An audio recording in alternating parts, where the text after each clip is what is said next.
The wind in the high desert did not blow so much as it scoured. It moved through the canyons of the Arizona territory like a living thing, hunting for cracks in the rock and gaps in the timber. Ruth knew the sound of it better than she knew the sound of a human voice. It was the year 1874, though the date mattered little to the woman who lived in the blackened shell of a cabin at the edge of the Dragoon Mountains. Time here was measured in the height of the sun, the filling of the cistern, and the kidding of the goats. Ruth was 26 years old, though the sun and the wind had etched fine lines around her eyes that made her appear older.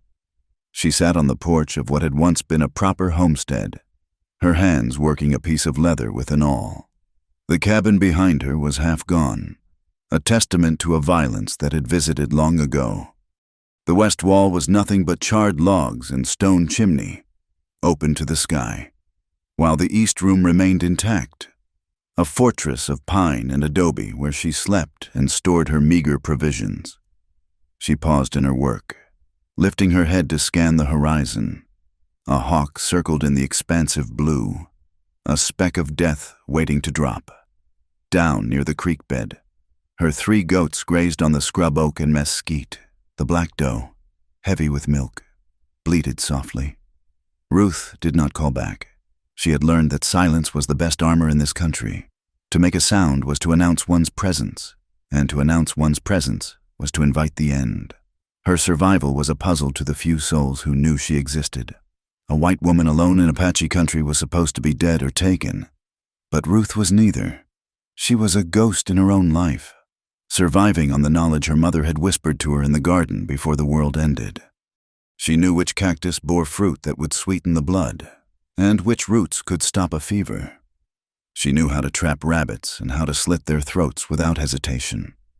The memories usually came in the heat of the afternoon, when the air shimmered and bent the light.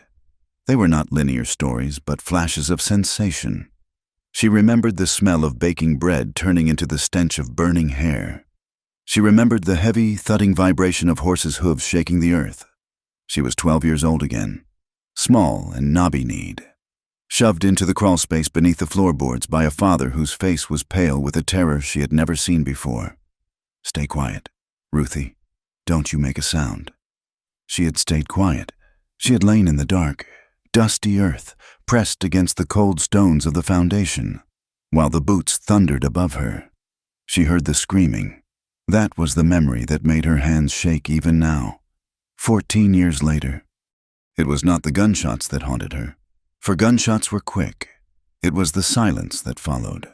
She had lain there for 2 days, terrified that the men who painted their faces were still waiting outside. When thirst finally drove her out, the house was a smoking ruin, and her family, her mother, her father, and her brother Thomas, were gone. Not gone, she corrected herself. They were there, but they were no longer them. She had buried them one by one, dragging their bodies to the soft earth near the garden. It had taken her a week. She did not cry then. She felt she had died with them, and the girl who remained was just a husk tasked with keeping the goats alive. Ruth shook her head, physically dislodging the memory. She pushed the awl through the leather with a sharp grunt of effort. The sun was dipping low, painting the sandstone cliffs in violent shades of orange and violet. It was time to bring the animals in. She stood, her boots crunching on the gravel. She wore a man's trousers, scavenged years ago from a dead prospector she had found near the creek, and a loose cotton shirt that had once been white but was now the color of the dust. Her hair, the color of dried wheat, was braided tight and pinned against her head. She walked with a long, easy stride, her rifle, a heavy Sharps carbine, slung over her shoulder. She never moved more than 10 feet without it. The spring was a quarter mile from the cabin, a hidden oasis of sweet water bubbling up from the limestone. The goats were there, drinking deep. Ruth whistled, a low, sharp sound that mimicked a bird call. The black doe raised her head and trotted toward her, the kid and the other female following. Ruth froze. The wind shifted, carrying a scent that did not belong. It was the metallic, coppery tang of fresh blood, mingled with the smell of sweat and horsehair. She dropped to a crouch instantly, the rifle coming off her shoulder and settling into her hands with practiced fluidity. She blended into the scrub brush, her breathing shallow and controlled. Her heart hammered against her ribs. A frantic bird in a cage, but her hands were stone steady. She saw the movement through the screen of ocotillo branches. 2 figures were moving slowly through the dry wash below the spring. They were on foot. They moved with a grace that no white man possessed, stepping carefully to avoid shifting the loose rock. Apache. Ruth felt the cold wash of dread that had lived in her marrow since she was 12. They were young men, their dark hair loose and held back by headbands of red cloth. They wore buckskin breeches and high moccasins, their chests bare and bronzed by the relentless sun. One of them was leaning heavily on the other. The injured man dragged his left leg, and even from this distance, Ruth could see the dark stain on his thigh. The other man, slightly taller and broader in the shoulder, had his arm around the wounded one's waist, practically carrying him. They were exhausted. Their heads hung low, and they stumbled. The legendary endurance of the mountain people finally fraying at the edges. Ruth thumbed the hammer of the sharp's back. The click was loud in the stillness, or at least it seemed so to her ears. The taller man stopped. He did not look around wildly. He froze, his head snapping up, his eyes scanning the ridge where she hid. He knew. He had heard the metal sear against metal. Ruth held her breath. She had the advantage. She could put a bullet in the tall one's chest before he could even lift the bow he carried. Then the wounded one would be easy. It was what the settlers in the valley would have done. It was what the soldiers would have done. Kill them before they kill you. It was the law of the territory. But she did not pull the trigger. Her finger hovered on the curved metal. She looked at the wounded boy, for he looked hardly more than a boy, perhaps 20 years of age. His face was gray with pain, sweat slicking his skin. He slumped against his companion, his eyes rolling back. The taller man spoke then, a harsh, guttural sound that carried over the rocks. He was looking directly at the bush where she was hidden. He did not raise his weapon. He slowly lowered his friend to the ground, propping him against a boulder. Then he stood and spread his arms wide. Ruth hesitated. The logic of survival screamed at her to fire, but something in the man's posture, the desperate exposure of his chest, stopped her. He was offering himself to save the other. Slowly. Ruth stood up. The Apache did not flinch, though his eyes widened slightly as he took in the sight of her, a white woman in men's clothes, rising from the earth like a spirit, a buffalo gun leveled at his heart. "Go," Ruth said. Her voice was raspy from disuse. It sounded foreign to her own ears. "Go away." The man stared at her. He had a fierce, angular face, with high cheekbones and eyes the color of obsidian. He took a step forward, his hand still open. "No shoot," he said. The English words were thick and clumsy, shaped by a tongue not meant for them. "Friend hurt, no shoot." Ruth kept the rifle trained on his chest. "This is my land. You go." "Water," the man said, pointing to the spring. "I need water. Then go." The wounded man on the ground groaned, a low, pained sound that ended in a cough. He shifted, and fresh blood welled up from the rag tied around his thigh, running down his leg to pool on the sandstone. Ruth looked at the blood. It was bright red, arterial. If the bleeding did not stop, he would be dead before the moon rose. She looked back at the standing man. She saw the terror behind the stoicism in his eyes. It was the same look her father had worn. She lowered the barrel of the rifle an inch. "He is shot." "Soldiers," the man said, spitting the word like a curse. "Blue coats, 3 days." They had been running for 3 days on a wound like that. It was impossible. Ruth looked at the sun, touching the western peaks. If she turned them away, the boy would die. The coyotes would tear them apart in the night. "Bring him," Ruth said. The decision bypassed her brain and came from somewhere deeper. Some well of instinct she thought had dried up. The man blinked, not understanding. Ruth gestured with the barrel of the gun toward the cabin up the slope. "Up there! Bring him!" Caution warred with desperation in the warrior's face. He looked at her, then at his friend. then back at her. He nodded once, a sharp jerk of the chin. He bent and hauled the younger man up. The wounded one cried out, a sharp syllable of agony, but struggled to his feet. They walked up the path to the cabin, Ruth following 10 paces behind, the rifle never wavering. She felt a strange dissociation, as if she were watching herself from the cliffs above. She was leading the enemy into her sanctuary.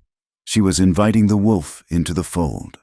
When they reached the porch, the goats scattered, bleating in protest at the strangers.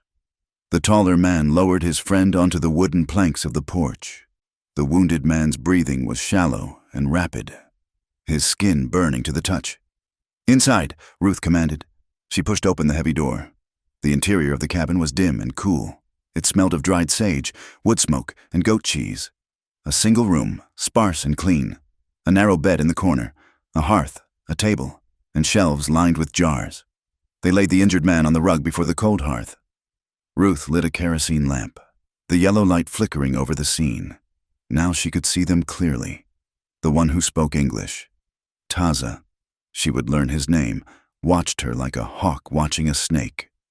He was muscular and lean, his body hardened by a life of constant motion. He carried a knife at his belt and a bow slung over his shoulder. The younger one, Nantan, was delirious. His eyes moved frantically around the room, seeing things that were not there. "I need hot water," Ruth said, moving to the hearth. She gestured to the bucket near the door. "Water, make fire." Taza understood. He moved with surprising efficiency, finding the woodpile and kindling a fire while Ruth gathered her supplies. She brought out a jar of honey, clean strips of linen, and a bottle of whiskey she had kept for 5 years unopened. "Hold him," Ruth said, kneeling beside Nantan. Taza pinned his friend's shoulders to the floor. Ruth took her knife and cut away the blood-soaked buckskin breeches. The wound was ugly. The bullet had passed through the fleshy part of the thigh, missing the bone but tearing the muscle. It was festering, the edges angry and hot. "This will hurt," she said, not looking at Taza. She poured the whiskey over the wound. Nantan screamed, his back arching off the floor, his neck cord straining. Taza held him down, murmuring low, soothing words in their tongue. His face pressed close to his friend's ear. Ruth worked quickly. She cleaned the wound with boiled water, scraping away the dead tissue. Her hands were covered in Apache blood. It felt warm and sticky, just like any other blood. She packed the hole with honey, a trick her mother taught her to stop infection, and bound it tight with the linen strips. When she finished, Nantan was unconscious, having passed out from the pain. The room was silent save for the crackle of the fire. Ruth stood up, wiping her hands on a rag. She felt exhausted, her knees trembling. She retreated to the far side of the room, putting the table between her and Taza. She picked up the rifle again. Taza remained kneeling beside his friend. He touched Nantan's forehead, then looked up at Ruth. His face was unreadable in the shadows, but the aggression was gone. "Good medicine," he said. "He needs rest," Ruth said. "The fever is high." "You alone?" Taza asked. His eyes swept the small room, looking for signs of a man, a pipe, a second coat, heavy boots. He found none. "I am alone," Ruth said. She raised her chin defiantly. Taza frowned. It was inconceivable to him. A woman did not live alone in the desert. A woman without a tribe was a dead woman. "Husband?" he asked. "Father?" "Dead," Ruth said flatly. "All dead?" Taza nodded slowly. He understood death. It was the one language they shared fluently. "I watch," Taza said, gesturing to the door. "I watch out." "No," Ruth said. "You stay inside. If soldiers are tracking you, they will see you outside." She threw a blanket toward him. "Sleep there. If you move toward me in the night, I will kill you." She said it without heat, merely stating a fact.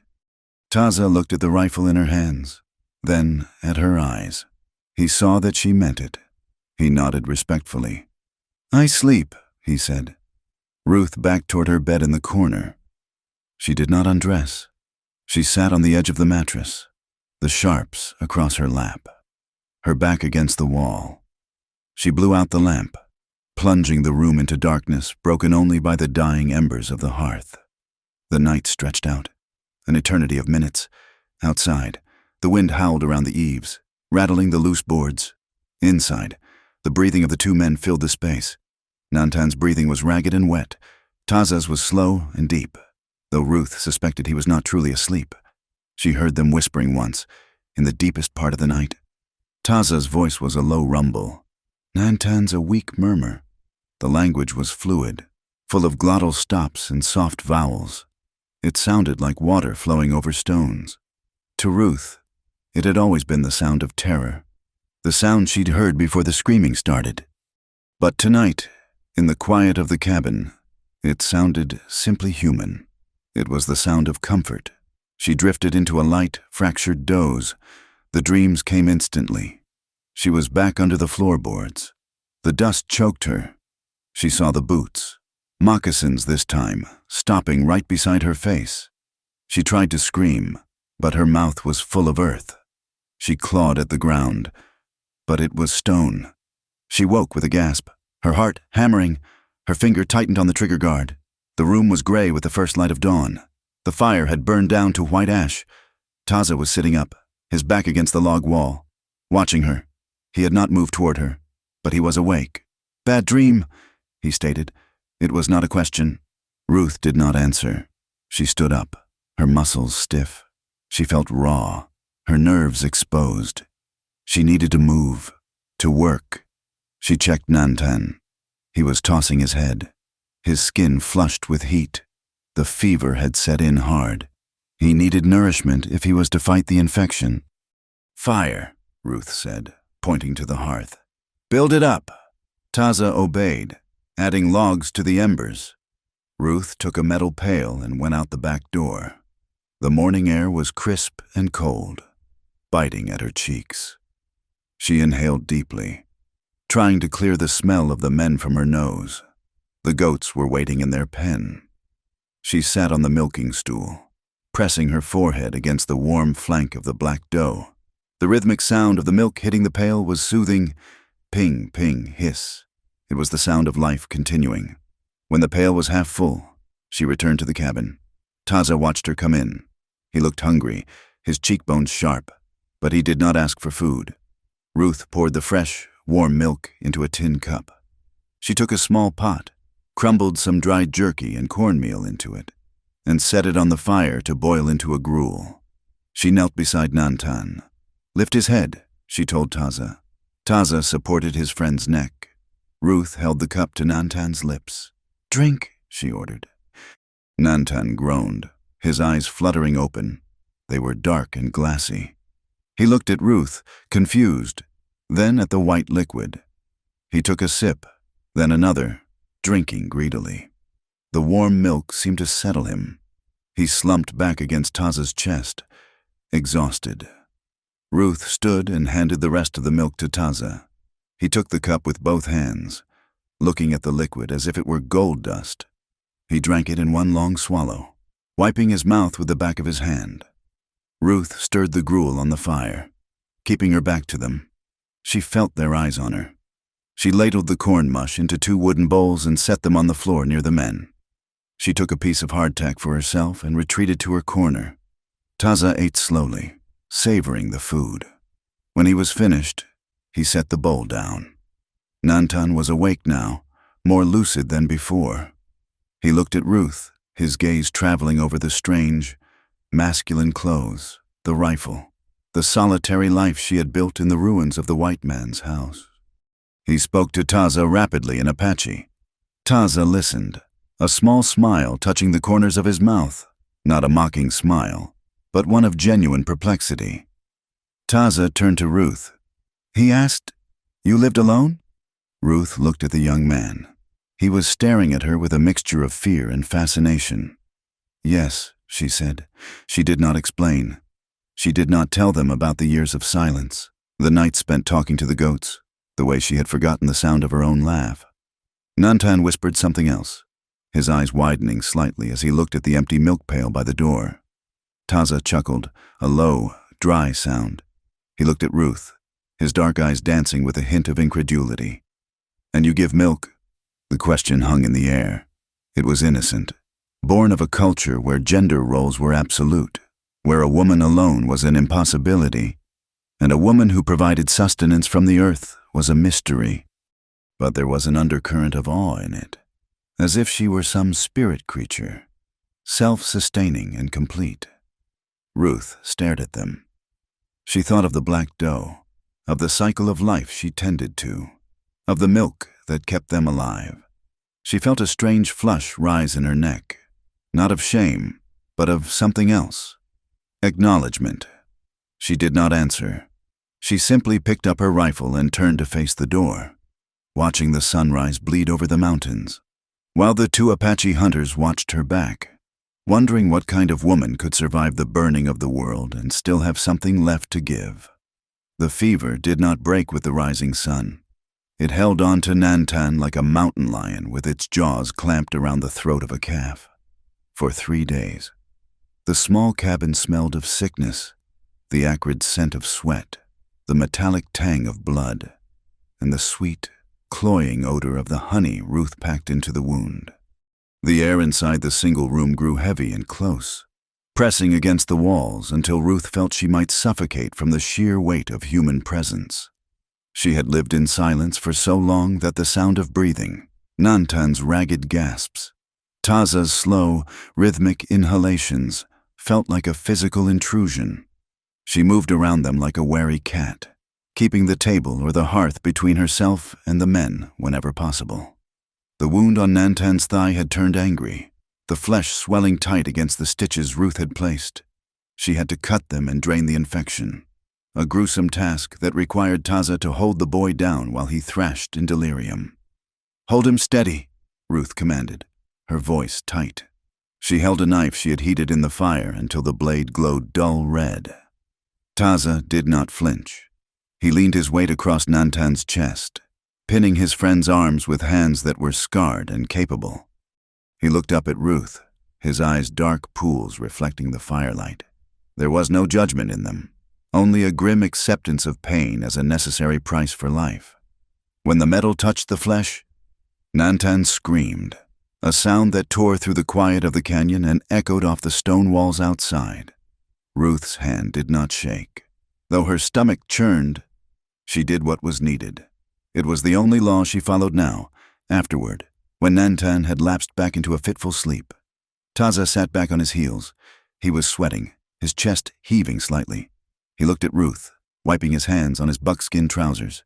"You have strong hands," he said. His English was halting, searching for the rhythm of the words. "Strong heart, like Apache woman." Ruth stiffened. She tossed the bloody rags into the fire, watching them curl and blacken. "I do what keeps him alive, that is all." "Why?" Taza asked. He remained on the floor, looking up at her. It was a position of submission, yet he possessed a stillness that made him seem the one in control. "White soldiers kill my people. White ranchers shoot us like coyotes. You help."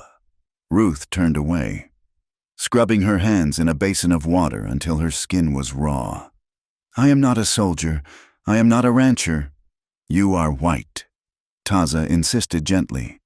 "I am nothing," Ruth said, the words snapping out before she could stop them. "I am just here." She could feel his gaze on her back, heavy with questions she refused to answer. He was respectful. She had to grant him that. He did not prowl around the cabin touching her things. He did not leer. He sat by his friend, or he stood by the door keeping watch, his body a shield between the inside and the outside. But his curiosity was a living thing. Over the next 2 days, as Nantan drifted in and out of the shadow world, Taza began to fill the silence. He did not talk much, but he asked questions. He pointed to the dried herbs hanging from the rafters. "Sage?" he asked. "Sage," she confirmed. "And mallow, for coughs." He nodded. "We use mallow. Good medicine." He pointed to the rifle leaning against the wall. "Sharps. Heavy gun for women." "It hits what I aim at," Ruth replied. "You shoot well. Well enough to keep my skin." He smiled then. a rare, fleeting expression that softened the harsh angles of his face. "I think you shoot very well." The intimacy of the small space began to erode her defenses, chipping away at the wall she had built over 14 years. But with the erosion came fear. Ruth remembered why she had built the wall. One afternoon, while Taza went to the spring to fetch water, Ruth sat shelling dried beans.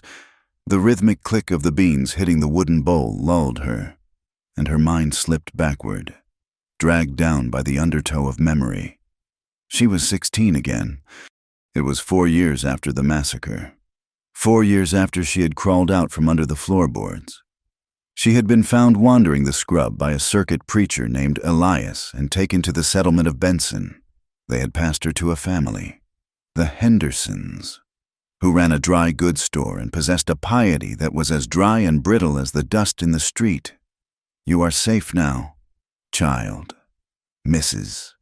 Henderson had said, her mouth a thin line of disapproval as she looked at Ruth's matted hair.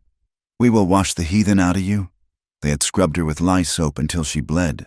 They had put her in a stiff calico dress that strangled her waist and made it hard to breathe. They told her she was lucky. They told her God had spared her for a purpose. But the purpose became clear enough when Mr. Henderson looked at her across the dinner table, his eyes lingering on the swell of her chest where the dress was tight. He would corner her in the storeroom, his breath smelling of tobacco and onions, his hands sweaty as they brushed against her arm. Her hip, "Just checking the inventory. Ruthie, just seeing if you are ripe." She had frozen, just as she had under the floorboards. She had learned that to be still was to survive. Then came the arrangement. A widower from Tucson. A man of 50 with teeth stained brown and a gaze that stripped her bare, had come to trade. "She is a wild thing," Mr. Henderson had told him, "but she is strong. She will give you sons." They had sold her, or near enough, a trade of horseflesh and woman flesh. That night, Ruth had not frozen. She had stolen a knife from the kitchen and a set of men's clothes from the laundry line. She had cut her hair short with the shearing shears, hacking away the golden braids Mrs. Henderson had insisted upon. She left through the window, dropping into the dust of the alley. She ran until her lungs burned, until the lights of the town were swallowed by the vast, indifferent darkness of the desert. She had never stopped running. Not really. She had just found a place where no one else would run to. The sound of the door latch clicking brought her back to the present with a violent start. Ruth dropped the bowl of beans. They scattered across the floor like dry rain. Taza stood in the doorway, the water bucket in his hand. He saw her face, pale, eyes wide with a terror that had nothing to do with him and everything to do with the ghosts in her head. He set the bucket down slowly. "Ruth." It was the first time he had used her name. He said it with a softness that broke her heart a little. "Ruth." "I am fine," she whispered, kneeling to gather the beans. Her hands were shaking so badly she could barely grasp them. Taza moved. He did not come to her. He went to the other side of the spill and knelt, his large, brown hands picking up the beans one by one and placing them back in the bowl. He worked in silence, sharing the burden of the task without demanding to know the source of the fear. When the last bean was gathered, he handed her the bowl.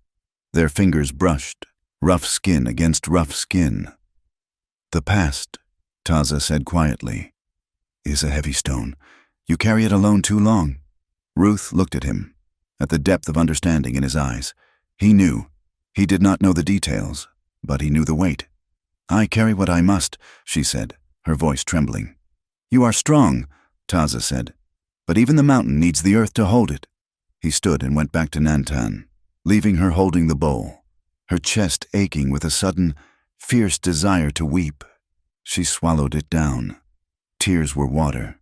And in the desert, you did not waste water. By the 5th day, the fever broke. Nantan woke with a clear gaze and a hunger that threatened to empty Ruth's larder. The infection in his leg had receded, leaving behind a jagged red scar and a stiffness that would take weeks to work out. As his strength returned, so did his spirit. Nantan was different from Taza. He was younger, perhaps 22, with a brightness in his eyes that the war had not yet extinguished. He had a smile that was reckless and quick. He lay on the pallet, propped up against a saddlebag, watching Ruth as she swept the floor.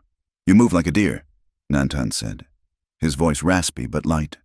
"Quiet, quick." Ruth did not look up. "I move like a woman who has work to do." Nantan laughed. "A woman in breeches. My grandmother would beat you with a stick."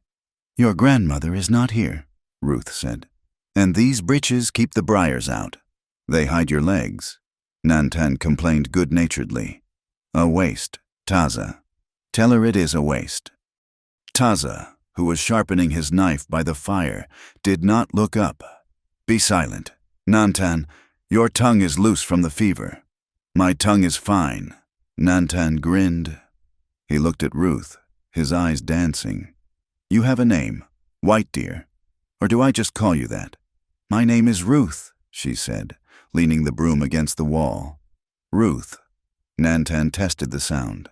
"It is short, hard, like a stone." He shook his head. "I will call you White Deer. It fits better." He tried to sit up straighter, wincing as his leg protested. "Come here, White Deer. Sit.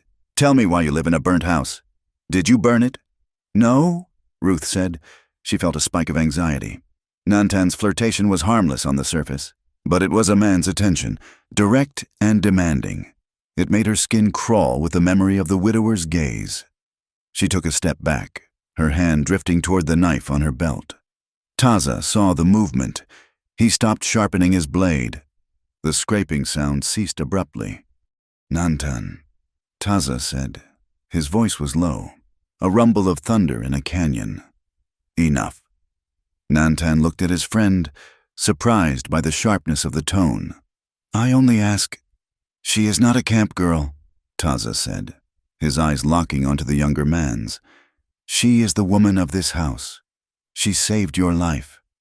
You will show respect." The silence that followed was heavy. Nantan looked from Taza to Ruth, seeing the tension in her shoulders, the way she held herself ready to fight. The playfulness vanished from his face, replaced by a dawn of understanding. He dipped his head. "Ashamed. I have no words to offend," Nantan said to Ruth, his voice subdued. "The sickness makes me foolish." Ruth let out a breath she didn't know she was holding.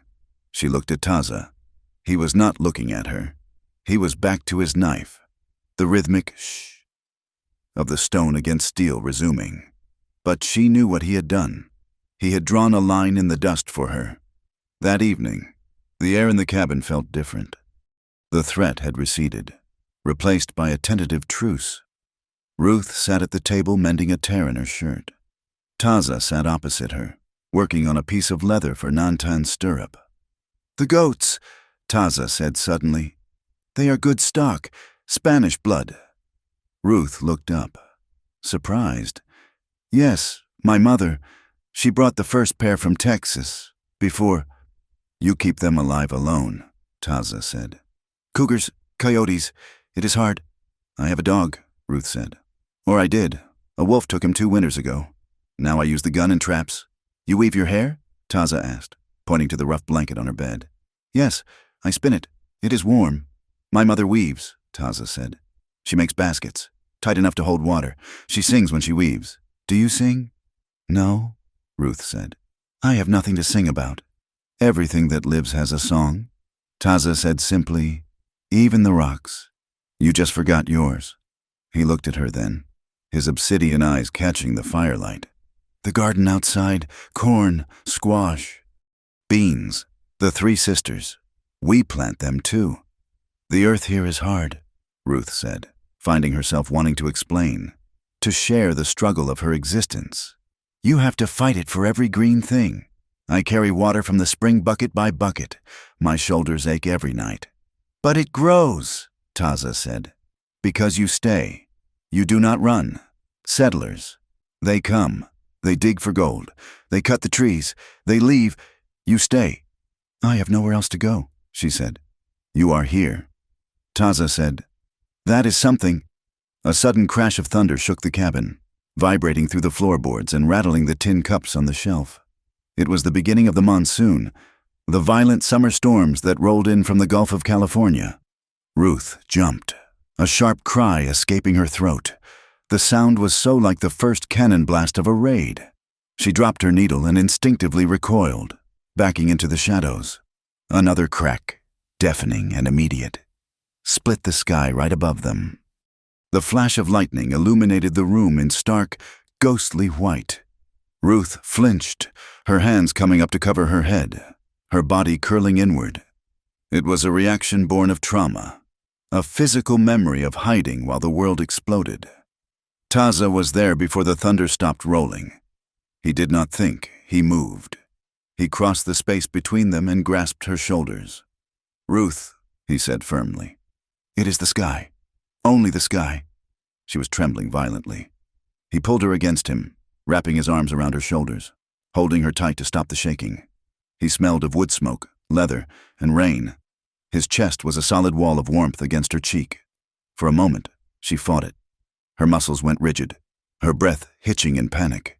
A man holding her, but he did not squeeze. He did not grope. He held her as one would hold a frightened child or a spooked horse, with a steady, grounding pressure. "Breathe," he murmured against her hair. "The storm passes. It always passes." Ruth squeezed her eyes shut. She could feel the beat of his heart against her own. It was slow, steady, a drum in the darkness. Slowly, the terror began to recede, replaced by a confusing, overwhelming awareness of his body, the strength of his arms, the heat of him. She realized what she was doing. She was clinging to an Apache warrior in the middle of a thunderstorm. She pulled back sharply, gasping. Taza let her go instantly. He stepped back, giving her space, his hands raised slightly to show they were empty. The silence in the room was louder than the rain hammering on the roof. They stood 3 feet apart, the air between them charged with something electric and dangerous. Ruth's face burned. Her heart was racing, but not from fear anymore. The noise," she stammered. "It surprises me." "The thunder gods are angry tonight," Taza said. His voice was rougher than usual. He looked at her, his gaze traveling from her flushed face to her hands, which were twisting the fabric of her shirt. "Yes," she said. They stood there for another moment, suspended in the sudden shift of their world. Then Taza turned and walked back to the fire, sitting down with a heaviness that spoke of a burden shared. Ruth retreated to her corner, but the warmth of his arms lingered on her skin like a brand. 2 days later, the heat returned with a vengeance. The storm had left the air humid and thick. Ruth felt gritty, her skin coated in the dust that permeated everything. She waited until the sun was high and the men were resting. Taza had gone out to check the snares she had set for rabbits, and Nantan was sleeping. Ruth took a bar of soap and a towel and walked down the creek bed, moving away from the spring to a secluded pool she knew. Sheltered by a stand of cottonwoods and high rock walls, she stripped off her clothes, piling the heavy trousers and shirt on a flat rock. The air felt delicious on her skin. She waded into the water. It was cold, fed by snowmelt from the high peaks, and it shocked the breath from her lungs. She ducked under, scrubbing her scalp, washing away the sweat and the smoke. She stood up, the water cascading off her body, slicking her pale skin. She felt clean for the first time in weeks. She wringed out her hair, tilting her head back to the sun, a snap of a twig. Ruth froze. She spun around, covering her breasts with her arm, her hand diving for the knife she had left on the rock, but it was too far. Taza stood on the ridge above the pool. He had a brace of rabbits in his hand. He had come back a different way, circling the perimeter to check for tracks. He saw her. Time seemed to stop. He stood motionless, the rabbits hanging from his hand. His eyes widened. He saw the whiteness of her skin against the dark water, the curve of her hip, the scars on her back that the whipping had left years ago. He did not look away immediately. It was not the leering stare of the widower, nor the hungry look of a soldier. It was a look of profound impact, as if he had seen a spirit. He looked at her with a raw, undisguised want that hit Ruth in the chest like a physical blow. Then, he seemed to remember himself. He sharply turned his back, facing the canyon wall. He stood there for a second, his shoulders rigid.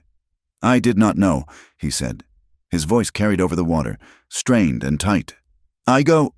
He walked away quickly, disappearing over the ridge without looking back. Ruth sank into the water, her heart hammering against her ribs. She should have been furious. She should have felt violated, but she didn't. She felt seen. And for the first time in her life, the being seen did not make her want to hide. It made her skin prickle with a heat that the cold water could not extinguish. That night, the tension in the cabin was palpable. Nantan, sensing the mood, went to sleep early, or pretended to. Ruth and Taza sat by the fire. The flames were dying down, casting long, dancing shadows on the walls. Taza was carving a piece of ironwood. He had not looked her in the eye since the creek. "The rabbits were good," Ruth said softly. She needed to break the silence. "The land provides," Taza said, not looking up. "You tracked them far?" "Far enough." He paused, the knife stilling in his hand. "I checked the ridge. No sign of riders. But the smoke from your chimney, it travels. We cannot stay much longer. It puts you in danger." "I am always in danger," Ruth said. "Not like this," Taza said. "If they find us here, if they find you with us." He didn't finish the sentence. The implication hung in the air. Traitor. Indian lover. "Why do you fight them?" Ruth asked. "The soldiers." Taza looked into the fire. His face looked old in the flickering light. "We do not fight to fight. We fight to live. They want the land. They want the water. They want us to go to the reservation. San Carlos. It is a place of dust and flies. No game. Sickness. We die there." He turned the piece of wood in his hands. "My brother, Cheton. He went to the reservation. He said, 'We must make peace.' He took his family." Ruth watched his profile. "What happened?" "The agent. He did not give the rations. The flour was full of weevils. The beef was rotten. Cheton's daughter got sick. He tried to leave to hunt, to feed her. The soldiers, they stopped him." Taza's voice did not break, but it grew very quiet. "They shot him. In the back. They said he was escaping. He was just hungry." Ruth felt a constriction in her throat. She saw her own brother, Thomas, running toward the barn as the raiders rode down. He had been shot in the back, too. "I'm sorry," she whispered. "I found him," Taza said. "I buried him in the rocks. I swore then, I will not die in the dust of a cage. I will die in the mountains. Free." He looked at Ruth then. His eyes were swimming with a grief so deep it looked like drowning. "I tell you this, so you know. I am not a wolf because I like the taste of blood. I am a wolf because they burned my forest." Ruth felt a tear slide down her cheek. It was hot and startling. She hadn't cried when the traitors cheated her. She hadn't cried when the loneliness was so bad she talked to the walls. But the image of this strong man burying his brother, the mirror of her burying her family, broke something loose. She did not wipe it away. Taza saw the tear. He reached out, his hand hovering for a moment before he touched her face. His thumb was rough, calloused from the bowstring, but his touch was feather-light. He brushed the tears away. His hand lingered on her cheek. His skin was warm. Ruth leaned into the touch, just a fraction of an inch, an involuntary seeking of comfort. Their eyes locked. The air between them grew thin. The memory of the creek, of her nakedness and his gaze, rushed back. The grief and the desire tangled together, a knot that neither of them knew how to untie. "Ruth," he whispered. She pulled back, terrified by the intensity of the feeling. She stood up abruptly, her chair scraping loud on the floor. "It is late," she said, her voice shaking. "We should sleep." Taza dropped his hand. He looked at his empty palm, then up at her. He nodded slowly. "Sleep well. Ruth." She went to her bed and turned her back to the room, pulling the blanket up to her chin. She lay there with her eyes wide open, listening to the wind, while Taza sat by the fire for a long time, watching the embers fade into gray.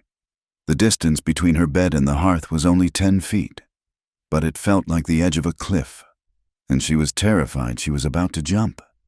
The morning sun beat down on the high desert with a weight that felt physical, pressing against the shoulders of anyone foolish enough to work under it. But work was the only religion Ruth practiced, and the goat fence needed mending. A section of the mesquite branch corral had given way during the storm, the lashings rotted by age and battered by the wind. Ruth dragged a heavy cedar post across the dust, her boots slipping on the loose gravel. She grunted with the effort, sweat stinging her eyes. The post was dead weight, stubborn and awkward, much like the life she had carved out here. She wrestled it toward the hole she had dug, her breath coming in short, sharp gasps. A shadow fell over her. Ruth looked up, squinting against the glare. Taza stood there. He had recovered much of his strength in the week since the fever had left Nantan, though he still moved with a careful economy of motion. He wore his buckskin trousers, but his chest was bare. The copper skin sheened with a light film of perspiration. He did not ask permission. He simply reached down and took the heavy end of the cedar post from her hands. He lifted it as if it were a dry stalk of corn. "I can do it," Ruth said, though her protest lacked heat. Her arms were trembling from the exertion. "2 hands are good," Taza said. "4 are better." He dropped the post into the hole with a solid thud. The sound vibrated through the soles of Ruth's boots. She grabbed the shovel and began to fill the earth back in around the base, while Taza held the timber steady. His muscles corded and taut against the strain of keeping it plumb. They worked in a rhythm that required no words. Ruth shoveled. Taza tamped the earth down with a heavy rock. Dust rose in small, choking clouds, sticking to their wet skin. The scent of sagebrush, crushed under their boots, mixed with the smell of honest labor. It was a domestic scene, almost terrifyingly normal. A man and a woman building a fence. It was the kind of thing her mother and father used to do. When the post was set, they moved to lashing the horizontal rails. Ruth held a length of rawhide she had soaked in water to make pliable. She wrapped it around the intersection of the wood, pulling it tight. "Here," she said, nodding at the knot she was trying to form. "Hold this." Taza reached in. His hand covered hers to hold the leather strip in place. The contact was sudden and electric. Ruth froze. His skin was rough, calloused from the bow and the rain, just as hers was calloused from the hoe and the rifle. But beneath the roughness was a warmth that seemed to sear through her. She looked at his hand, large, dark, capable of violence, resting over her own pale, scarred knuckles. She looked up. Taza was watching her. He was not looking at the knot. He was looking at her face, studying the spray of freckles across her nose, the stray wisp of hair that had escaped her braid. The distance between them was less than a foot. She could see the flecks of gold in his black eyes. She could hear the slow intake of his breath. For a heartbeat. The world narrowed down to just the heat of his hand and the dust motes dancing in the air between them. A strange, heavy pull tugged at her belly, a sensation she had not felt in so long she barely recognized it. It was hunger, but not for food. Then, the memory crashed in. It wasn't a visual memory this time, but a feeling. The feeling of a rough hand grabbing her arm in the chaos of the raid.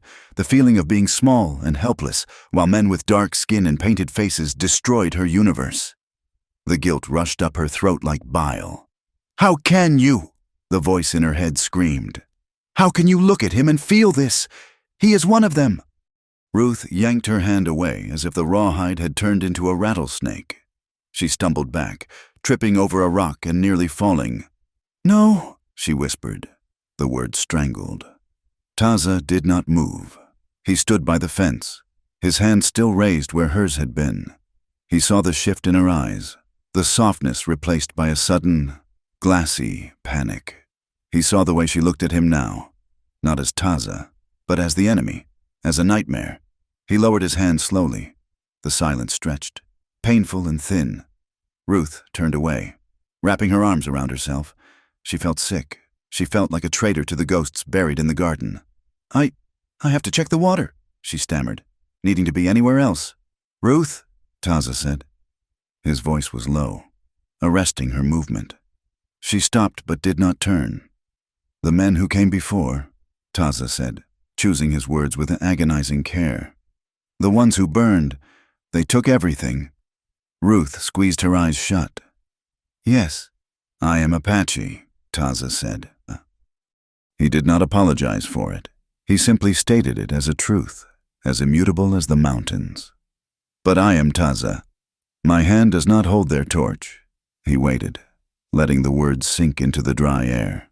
"Not all of us bring fire," he said softly. Ruth let out a shaky breath. She turned slowly to face him. He was standing tall, his dignity wrapped around him like a cloak. He was not asking for forgiveness for crimes he did not commit. He was asking to be seen, just as he had seen her at the creek. He wanted her to see him now.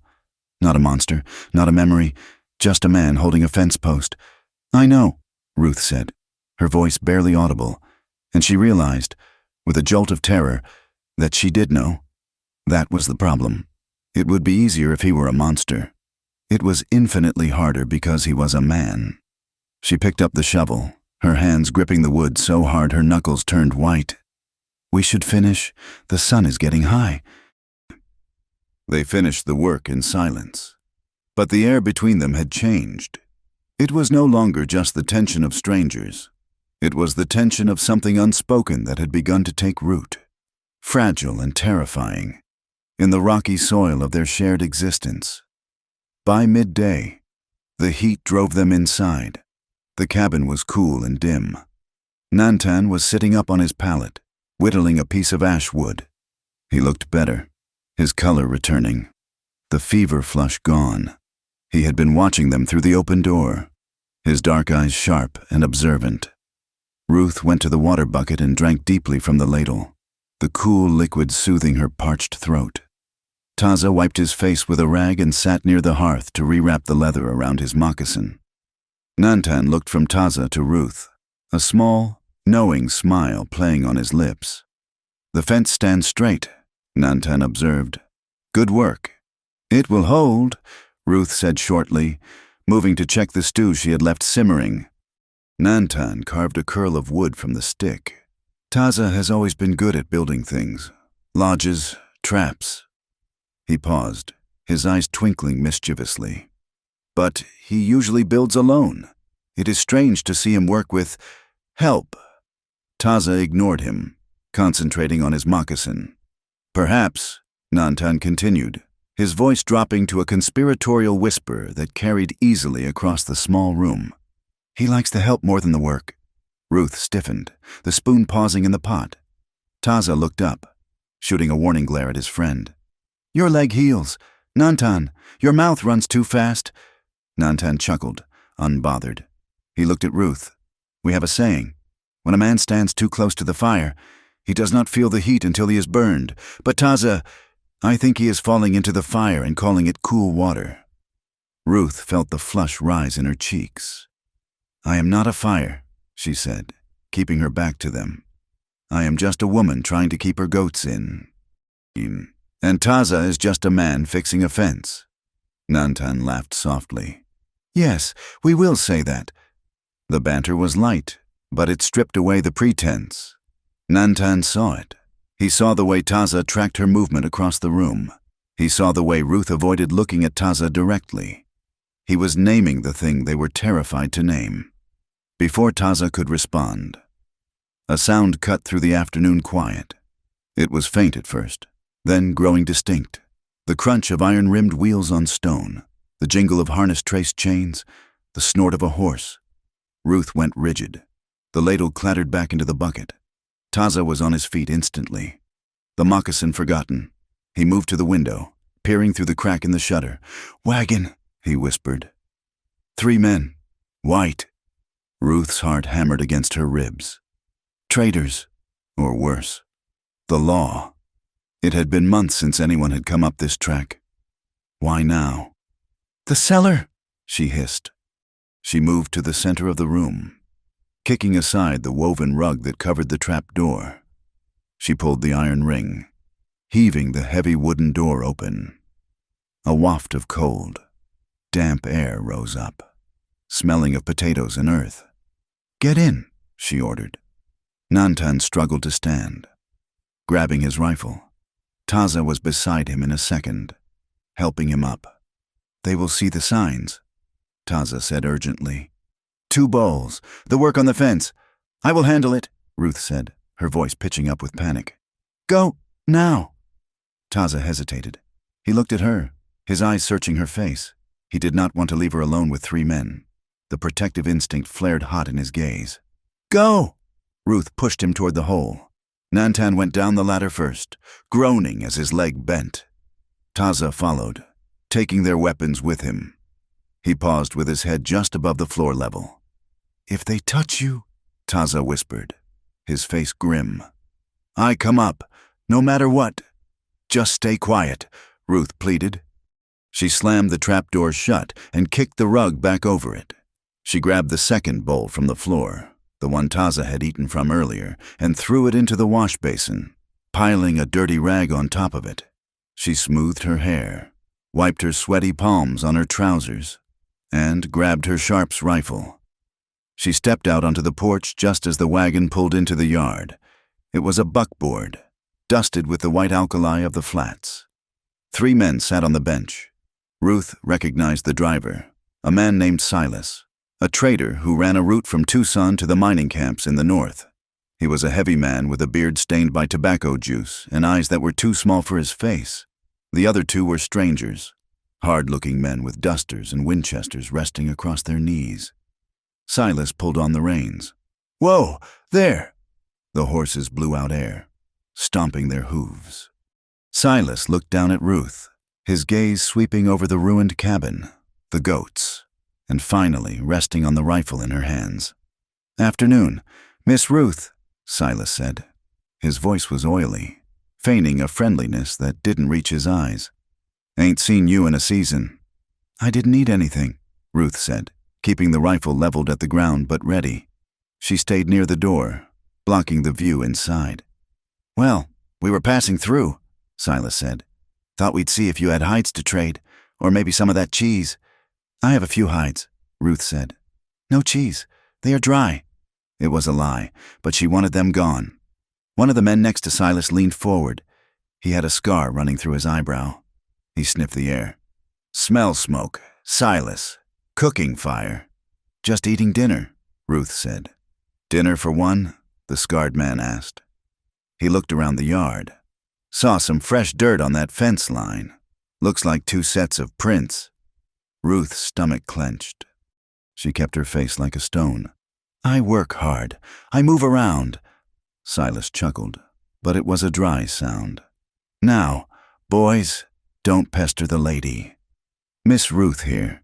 She's a hermit, likes her privacy. Don't you, Ruth?" "I do," Ruth said. "State your business, Silas, or keep moving." Silas shifted on the bench. The pleasantries dropped from his face. "Well, the truth is, we heard some talk down in Benson. Some riders said they saw smoke up this canyon 3 days ago.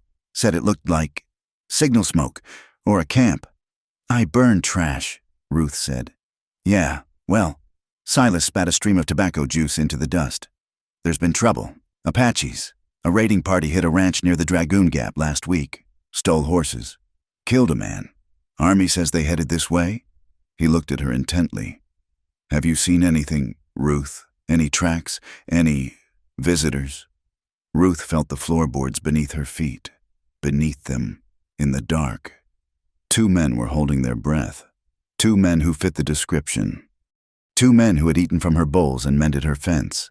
"I haven't seen a soul," Ruth lied. She looked Silas dead in the eye. "Just coyotes. And you." The scarred man stared at her for a long moment. He looked at the door behind her. He looked at the fresh earth by the fence. He didn't believe her. Ruth tightened her grip on the rifle stock. If he stepped down from the wagon, she would have to shoot him. And then Taza would come up, and it would be a massacre. "She's touched," the 3rd man muttered to Silas. "Lives out here with the ghosts. Let's go. This place gives me the creeps." Silas held her gaze for another second, weighing the risk. He decided against it. He nodded, tipping his hat brim. "All right then. You keep that gun close. Miss Ruth, those savages are vicious. They'd skin a woman as soon as they saw her. I can look after myself, Ruth said. I reckon you can. Silas said. He slapped the reins. Yeah! The wagon lurched forward, turning in a wide arc. Ruth stood on the porch, watching them until they were nothing but a dust cloud on the horizon. Only then did she lower the rifle. Her knees gave way, and she sat down hard on the porch bench, trembling uncontrollably. She waited 10 full minutes to be sure they weren't doubling back. Then she went inside and threw back the rug. She opened the trap door. "They're gone," she whispered. Taza emerged first, his face dark with fury. He didn't look at her. He went straight to the window, checking the road. Nantan followed, looking pale again from the exertion of the ladder. "They know," Taza said, turning to her. "They smell it. They did not believe you." "They left," Ruth said, her voice shaking. "They left to talk," Taza said. "To bring others. The man with the scar. He is a tracker. I saw his eyes. He saw the prints. Then we have to leave," Nantan said. "Tonight. You can't walk far." Ruth argued. "Your leg will give out." "Better to die walking than in a hole," Nantan said grimly. The reality of it settled over the room like a shroud. The sanctuary was broken. The outside world had found them. Night fell with a heaviness that made the air hard to breathe. Ruth did not cook. They ate dried meat and drank water in the dark, keeping the lamp unlit to avoid showing a light. Nantan fell asleep early, exhausted by the stress of the day. Ruth stood by the hearth, staring into the dying embers. The fear was a cold knot in her stomach, but alongside it was a restless, burning energy. The adrenaline from the confrontation with Silas had not faded. It had mutated into something else. She sensed Taza behind her before he spoke. "You lied for us," he said. His voice was right at her ear, low and rough. Ruth gripped the mantle of the fireplace. "I lied to myself. If they found you, they would have hanged me too." "No," Taza said. He moved closer. She could feel the heat radiating from him. "You could have pointed the gun at us. You could have called them. They would have taken us and left you." "I couldn't do that," Ruth whispered. "Why?" Taza asked. He reached out and took her arm, turning her to face him. His grip was firm, demanding. Ruth looked up at him in the gloom. Because she didn't have the words. Because he had fixed the fence. Because he had wiped her tears. Because for the first time in 14 years, she didn't feel alone. Taza looked at her, his eyes searching her face in the firelight. The restraint he had held onto for days, the careful distance, snapped. The danger of the afternoon had stripped away the caution. Death had knocked at the door, and it made the need for life unbearable. He lowered his head slowly, giving her time to pull away. She didn't. She stood frozen, her breath caught in her throat, her heart pounding a frantic rhythm against her ribs. His lips touched hers. It was tentative at first, a question. His mouth was warm and tasted of the wild, of smoke and sage. It was not the brutal, taking kiss she had feared in her nightmares. It was gentle, almost reverent. Ruth let out a small, broken sound. Her hands, of their own volition, came up to clutch his arms. She felt the hard muscle beneath the buckskin. The sensation overwhelmed her, the sheer, undeniable reality of him. She leaned into him, her mouth opening slightly, responding to the pressure. For a second, the world fell away. There was no cabin, no traders, no past, no future, just this. Then, his hand moved. He brought it up to cup the back of her neck, his fingers tangling in the hair at the nape. The touch triggered the panic. It was too much, too fast. The feeling of being held, being controlled. The memory of the cellar, of the Hendersons, of helplessness. Ruth gasped and shoved him away. She stumbled back, her chest heaving. "No!" Taza froze, his hand still suspended in the air. He looked at her, his eyes wide, his breathing ragged. "Ruth?" "No," she said again, backing until she hit the table. She wiped her mouth with the back of her hand, her eyes wild. I am not. You felt it, Taza said, his voice low. Do not lie. I am not one of your women, Ruth lashed out, the fear turning into anger. I am not some trophy you found in the woods. Do you think because I am alone, because I am broken, that I am easy, that I am just a lonely white woman you can use until you move on? The words hung in the air, ugly and sharp. Taza's expression changed. The softness vanished, replaced by a look of cold, fierce pride. He lowered his hand. He stood taller, his silhouette dominating the small room. Is that what you see? He asked. His voice was quiet, but it vibrated with a suppressed rage that was far more terrifying than shouting. You see a savage who takes what he wants? You see a thief? I see a man, Ruth cried, tears stinging her eyes. A man who will leave, a man who brings war. Taza stepped forward, into the light of the embers. His face was hard, etched with the lines of a life lived at the edge of survival. I have left my blood on your floor, he said. I have put my sweat in your earth. I have stood between you and the storm. He pointed a finger at his own chest. You think I take what I don't care for? You think I touch you because I am hungry for a woman? I can find a woman in any camp. I can find a woman who does not look at me with ghosts in her eyes. He stopped, his chest heaving. He looked at her with a ferocity that shook her to her core. I touched you because you are the only thing in this world that looks like me, he said. Alone, fighting, surviving. I touched you because your spirit called to mine. Ruth stood stunned. The accusation died in her throat. She looked at him, really looked at him, and saw the truth of it. He wasn't trying to possess her. He was trying to join her. He wasn't seeing a white woman to be conquered. He was looking in the mirror. Taza, she whispered, the name breaking on her lips. Go to sleep. Ruth, Taza said, turning away abruptly. He walked to the far side of the room, sitting down against the wall with his rifle across his knees. The traders may come back. I will watch. He closed his eyes, shutting her out. Ruth stood in the center of the room, her body still humming from the kiss, her heart aching with the sudden, brutal clarity of what she had just done. She had pushed him away with the one weapon she knew would hurt him, her prejudice, and in doing so, she had forced him to show her his heart. She retreated to her bed, but she did not sleep. She lay awake, watching the dark shape of him against the wall, realizing with a terrified certainty that she did not want him to leave. She realized that the fire he brought was not the fire that destroyed, but the fire that kept the cold at bay. And she was freezing. The thunder returned deep in the night, not as a sudden crack this time, but as a long, low rolling that vibrated through the bedrock of the Dragoon Mountains. It was the sound of heavy stones grinding together, deep in the throat of the sky.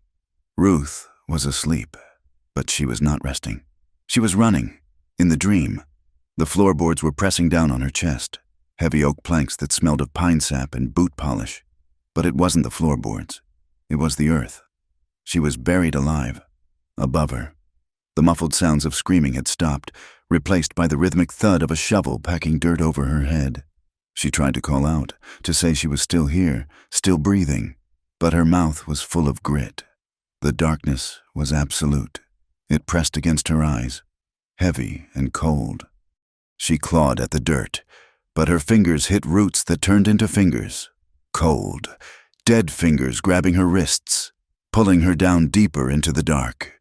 She woke with a strangled cry, her body jerking upright on the mattress. The cabin was dark, save for the dull, red eye of the dying fire. The air was thick with the smell of ozone and rain. Ruth gasped, her lungs heaving as if she had just surfaced from deep water. She was shaking so hard her teeth chattered. The terror of the dream was still a physical weight on her chest, a suffocating blanket that the waking world could not immediately discard. Ruth! The name came from the darkness near the hearth. Not a question, but an anchor. Taza was there. He had not been sleeping. He moved from his vigil by the fire, a shadow detaching itself from the gloom. He did not hesitate this time. He did not ask permission. He sat on the edge of her narrow bed and gathered her into his arms. Ruth's instinct, honed by years of solitude and fear, was to strike out, to recoil, but the nightmare had stripped her defenses raw. She was not the woman with the rifle. She was the girl under the floorboards.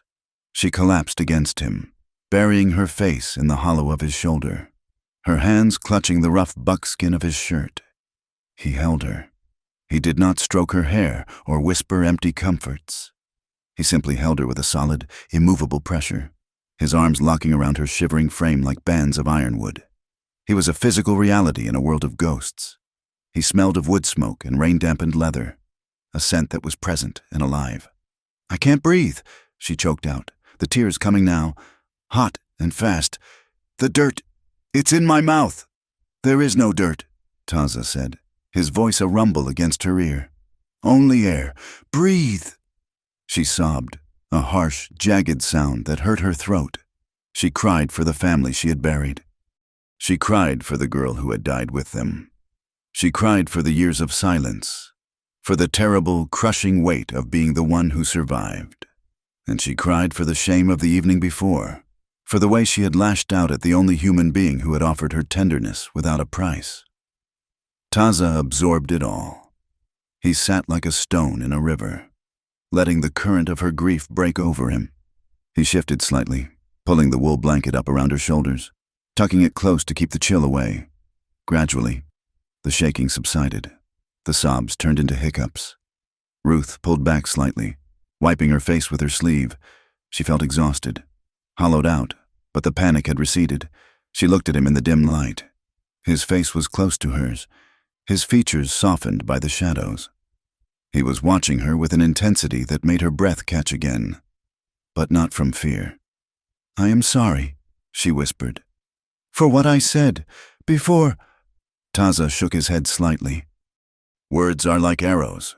Once released, they cannot be called back, but the wound can heal." "I was afraid," Ruth admitted. The truth felt dangerous to speak, but necessary. "I am afraid of men, of you." "I know," Taza said. "It isn't just violence." She struggled to find the words. "I have been a thing to be traded, a thing to be used. The Hendersons, the man they sold me to. They didn't see me. They saw a pair of hands to work, or a body to bear children. I fought so hard to belong to myself. Taza, just myself. If I let you in, if I let myself want you." She trailed off, her voice trembling. "I am afraid I will disappear." Taza reached out, his hand cupping her jaw. His thumb traced the line of her cheekbone. "You think you are a cup of water to be drunk?" he asked softly. "That a man drinks, and you are gone? Isn't that the way of it?" she asked bitterly. "For some," Taza said. "For the men who take, but I am not one of those men."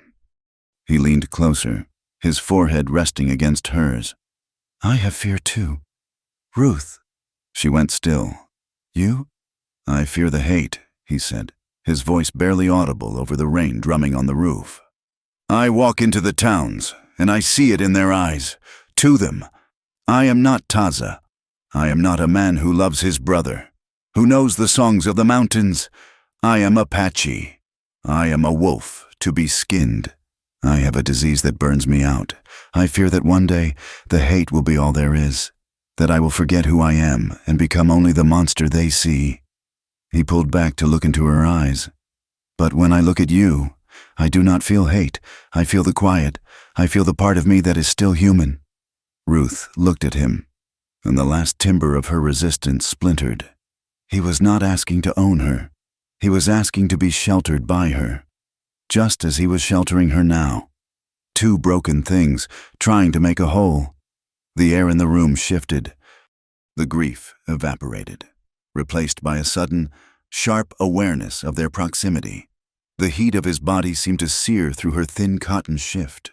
The desire she had beaten down for days rose up, undeniable and desperate. It was a hunger born of starvation.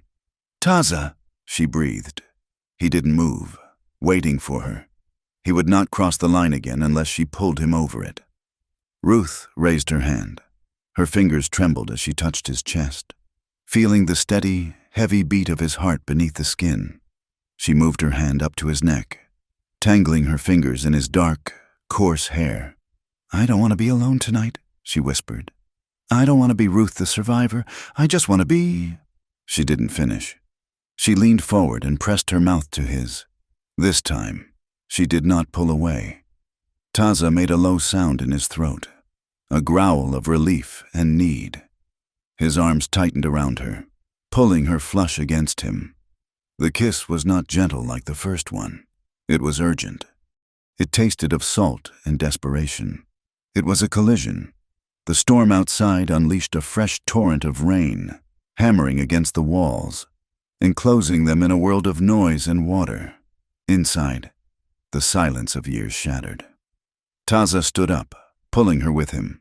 He led her not to the bed, but to the hearth, where the embers cast a warm, golden glow on the rug. He stopped there, his hands resting on her waist. "Tell me to stop," he said, his voice rough. "Tell me, and I'll walk away." "Don't stop," Ruth said. She reached for the laces of his shirt. He undressed her slowly, his hands shaking slightly, not from uncertainty, but from a reverence that made Ruth want to weep. He unbuttoned the high collar of her night shift, peeling the fabric back from her shoulders. He touched the scars on her back, the old, silver lines left by Mrs. Henderson's switch. He traced them with his fingers, reclaiming the skin, turning the marks of pain into pathways for pleasure.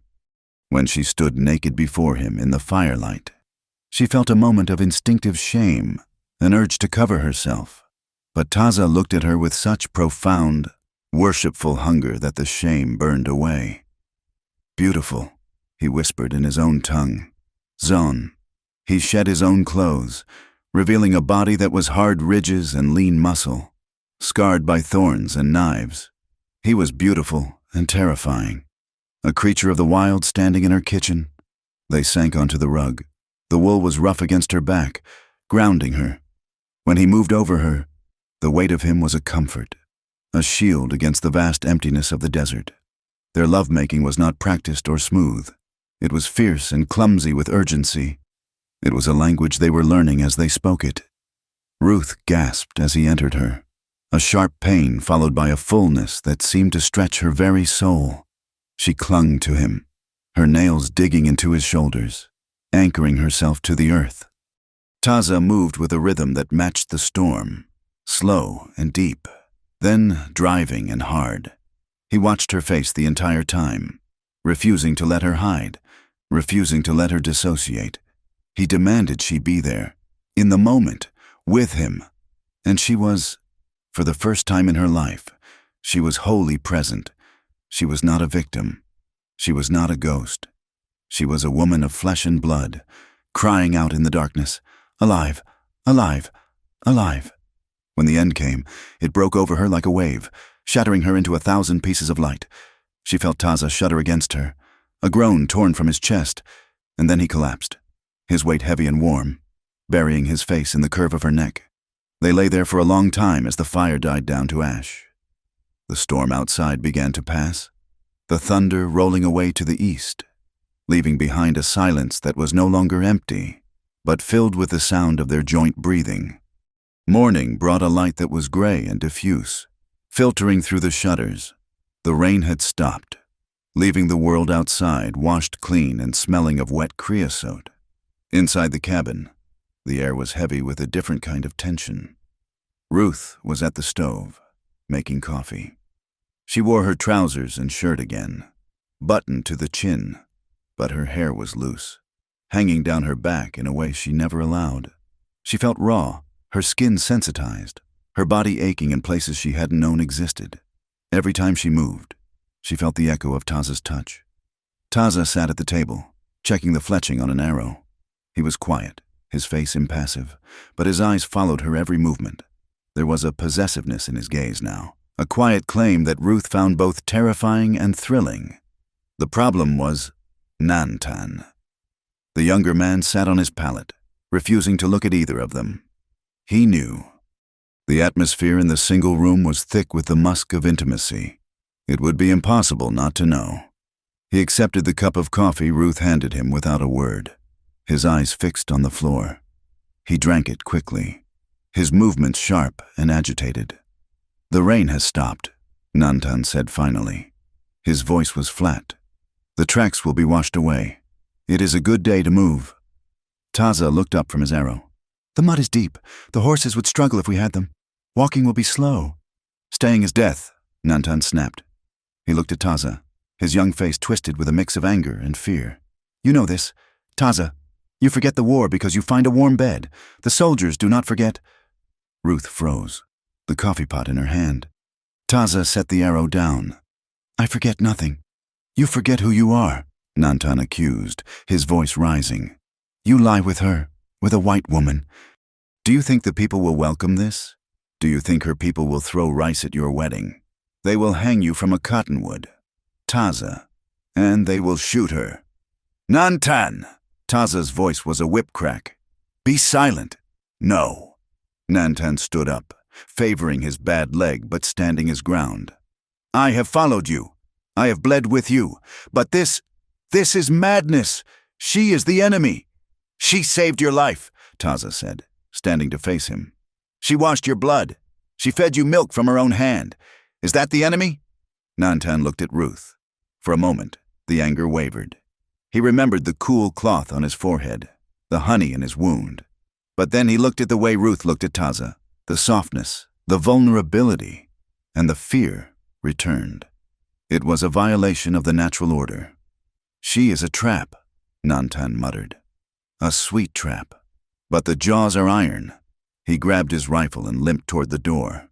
"I go to scout the ridge. I will not watch you dig your own grave." The door slammed behind him. Ruth set the coffee pot down on the iron stove with a clatter. Her hands were shaking. Nantan had spoken of the fear that had been gnawing at the back of her mind since she woke up. "He is right," she whispered. Taza moved to her, stepping into her space. He took her hands in his. "He speaks from fear. He is young. He speaks the truth. Taza." Ruth looked up at him. "The world won't let us be. You know that. Then we make our own world," Taza said fiercely. "Here, in the cabin." "This cabin is made of wood," Ruth said. "Wood burns." Before Taza could answer, the sound of a bird call drifted down from the ridge. It was Jay's cry, but repeated 3 times in a rhythm that was not natural. Taza went rigid. He released her hands and moved to the wall. Grabbing his rifle, he peered through the shutter crack. "Nantan?" Ruth asked. "No," Taza said grimly. "Others." He opened the door and stepped out onto the porch, signaling for Ruth to stay back. But she didn't. She grabbed her sharps and followed him, stopping in the doorway. 3 riders were coming down the wash. They were on small, wiry ponies that picked their way through the mud with ease. They were Apache. They wore breechcloths and high moccasins, their face painted with stripes of yellow and black. They carried repeating rifles. Taza stepped to the edge of the porch, holding his weapon loosely in one hand, barrel down. He called out a greeting in his tongue. The lead rider pulled his pony up. He was an older man, his face a map of deep wrinkles, his hair gray and streaked with white. He looked at Taza. Then his gaze shifted to the doorway, to Ruth. His eyes narrowed. He said something to Taza, his voice sharp and questioning. Taza replied, his tone respectful but firm. He gestured to the mountains, then to the cabin. The other 2 riders were staring at Ruth openly. They looked at her pale hair, her men's clothes, the heavy buffalo gun in her hands. They looked at the way she stood near Taza, not behind him, but near him. There was no hostility in their faces yet, only a profound confusion. A white woman standing on a porch with an Apache warrior, not as a captive, but as what? Nantan appeared from the trees, limping down to join the riders. He spoke rapidly, gesturing to his leg. Then to Ruth, he was explaining, "She healed me. She is crazy, but she healed me." The older rider listened, his face impassive. He looked back at Taza and spoke a single sentence that sounded like a judgment. Taza stiffened. He answered with one word, "No." The rider shook his head. He turned his pony. Spitting on the ground near the fence post Taza and Ruth had set the day before. It was a sign of disrespect. He kicked the horse into a trot, and the three men rode away back up the canyon, disappearing into the scrub. Nantan did not go with them. He walked slowly back to the porch, his head hanging low. "What did they say?" Ruth asked, her voice tight. Taza watched the dust settle where the riders had been. His jaw was set so hard a muscle jumped in his cheek. "They were from the Bedong Kohe band," Taza said. "They asked why I did not return to the fight. They asked if I had taken a slave." Ruth flinched. "And?" "I told them you are not a slave." Taza said, "I told them you are the woman of this place." "And what did the old man say?" Taza turned to look at her. His eyes were full of a sorrow she couldn't fully comprehend. He said, "A man who sleeps with the enemy wakes up with his throat cut." He said, "I am dead to the band until I leave this place." Ruth felt the blood drain from her face. "They will tell others." "Yes," Taza said. "Word travels fast. The wind carries it. Soon, the white settlements will know. The soldiers will know. They will hear of the white woman who lives with Apache men." He turned and walked back inside the cabin, the weight of the encounter pressing his shoulders down. The day passed in a blur of anxiety. The sanctuary of the cabin felt violated. Every sound of the wind, every bleat of a goat, sounded like approaching hooves.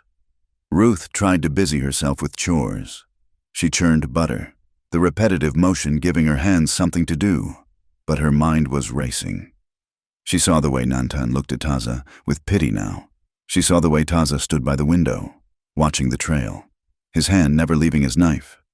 Late in the afternoon, as the sun began to dip behind the peaks, painting the sky in bruised shades of purple and red, Taza came to her. She was in the garden, pulling weeds from the rows of corn. She wasn't really weeding. She was just tearing at the earth, trying to ground herself. Taza knelt beside her. He put his hand over hers, stopping the frantic motion. "Ruth," he said. She looked at him.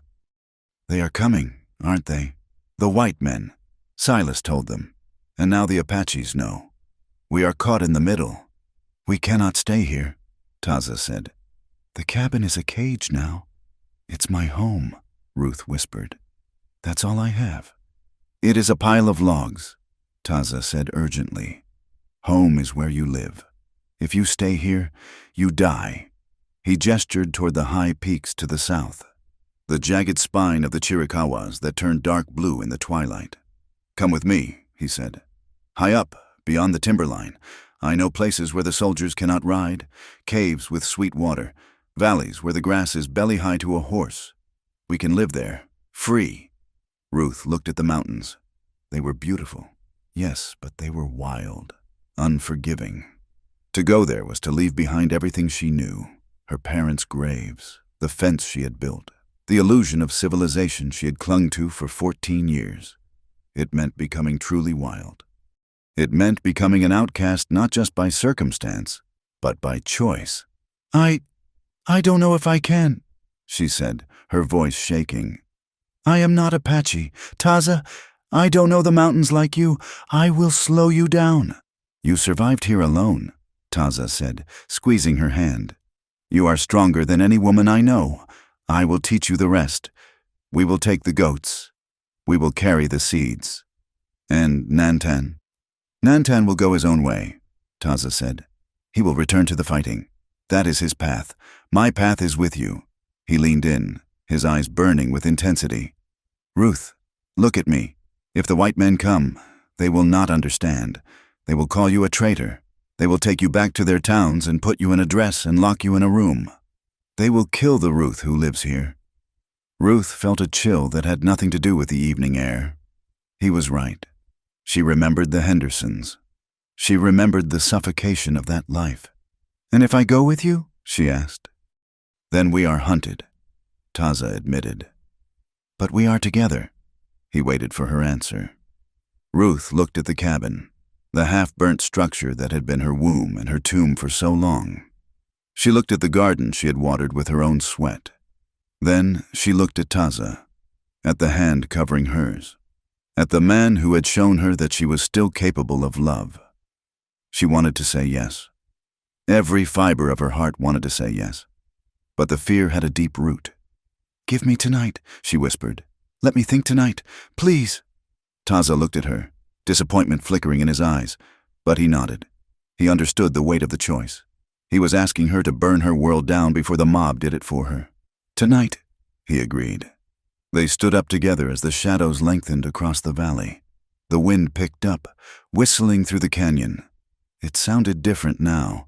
It didn't sound like a scouring wind anymore. It sounded like a warning. As they walked back to the cabin, Ruth saw Nantan sitting on the porch, cleaning his rifle. He didn't look up as they approached, but he spoke one sentence in English, low and clear, aimed at the darkening sky. "White woman brings white war." Ruth shivered, pulling her shawl tighter around her shoulders. She looked at Taza, but he was looking at the horizon, his face set in stone, waiting for the storm that was surely coming, not of rain this time, but of blood. The days that followed were measured not in hours, but in heartbeats. The cabin, once a fortress of solitude, had become a vessel holding its breath, waiting for the wave that would shatter it against the rocks. Ruth moved through her home with a frantic, quiet energy, driven by the instinct that squirrels possess before the first heavy snow. She was preparing for the end of the world she knew. She gathered the things that could not be replaced. Beneath the loose flagstone of the hearth, where the heat of 1,000 fires had cured the earth to iron hardness, she dug a small hollow. Into it, she placed the silver locket that held a daguerreotype of her mother, a small bag of gold dust she had traded for years ago and never spent, and the deed to the land, a piece of paper yellowed and brittle, promising rights that seemed laughable now. Taza watched her. He did not help her hide these things. He understood that this was a ritual of the white world, a way of anchoring oneself to a place even when preparing to leave it. He sharpened his knife. He restrung his bow with fresh sinew. He checked the powder in the cartridges of the Sharp's rifle. They were two soldiers arming themselves for different wars. Ruth for the war of survival. Taza for the war of blood. On the second morning after the Bedonkohe riders had passed, Nantan stood on the porch. He wore his travel moccasins, bound high up the calf, and his blanket was rolled tight across his chest. The limp was still there, a hitch in his step that would likely never leave him. But his strength had returned. The air was crisp, smelling of pine resin and the impending heat of the day. Ruth stood in the doorway, wiping her hands on her apron. She felt a sudden, sharp pang of loss. He had been the irritant, the joker, the voice of caution, but he had also been a part of the strange family that had formed in the ruins. "You go to the mountains?" Ruth asked. Nantan looked at her. The hostility of the previous days had settled into a weary resignation. He nodded. "I go to the stronghold. Geronimo moves south. I will find him." He turned to Taza, who stood by the chopping block, his arms crossed. The two men looked at each other, a lifetime of shared hunts and shared hunger passing between them in silence. "You stay," Nantan stated. It was not a question. "I stay," Taza said. Nantan spat on the ground, not in disrespect this time, but in frustration. "You chase a ghost, Taza. You think because the sun is warm on your face today, winter will not come, but look at the sky." He pointed a brown finger toward the valley floor, where the dust of the settlement roads hung in the air. "White woman brings white war," Nantan said, his voice low and heavy. "They will not let you keep her, and they will not let her keep you. You bring fire to the mountain." "I choose my fire," Taza said calmly. Nantan shook his head. He walked over to Taza and gripped his forearm. A warrior's embrace. "Do not die in a hole, brother. If you must die, die on your feet." He turned to Ruth. He looked at her for a long moment, his dark eyes unreadable. "You have good medicine, white deer, but medicine cannot stop a bullet." With that, he turned and walked into the scrub oak. He did not look back. He moved silently, melting into the landscape as if he had never been there, leaving only the empty space on the floor where his pallet had been and the heavy silence of his warning. With Nantan gone, The cabin felt vast. The tension that had triangulated between the three of them collapsed into a singular, intense line connecting Ruth and Taza. They were alone. The buffer was gone. For 3 days, the world held its breath. No riders came. No dust clouds marred the horizon. It was a stolen season, a pocket of time that existed outside of reality. They lived with the desperation of the condemned, drinking in every moment as if it were the last drop of water in the canteen. Taza did not speak of leaving again. He seemed to understand that Ruth needed to arrive at the decision herself, that she needed to mourn her home before she could abandon it. Instead, he tried to bridge the gap between their souls. In the evenings, by the light of the oil lamp, he taught her the tongue of the Enda, the people. Hand, he said, holding his palm open. Ila, Ila, Ruth repeated, the syllable feeling round and strange in her mouth. He touched her hair, his fingers lingering on the golden strands. Tsiga, Tsiga, she whispered. He touched his own chest. Ndi. Then he touched hers. Ndi. No, Ruth corrected gently. White. Inda. Taza shook his head fiercely. No, Inda is the enemy. Inda is a ghost. You. He struggled for the words, then switched back to his own language, speaking a phrase that sounded like wind moving through dry grass. What does it mean? Ruth asked. It means, one who breathes with me. Taza translated. Ruth laughed. It was a rusty, jagged sound at first, startling her own ears. She hadn't laughed in years. The sound of it seemed to crack the plaster of the walls.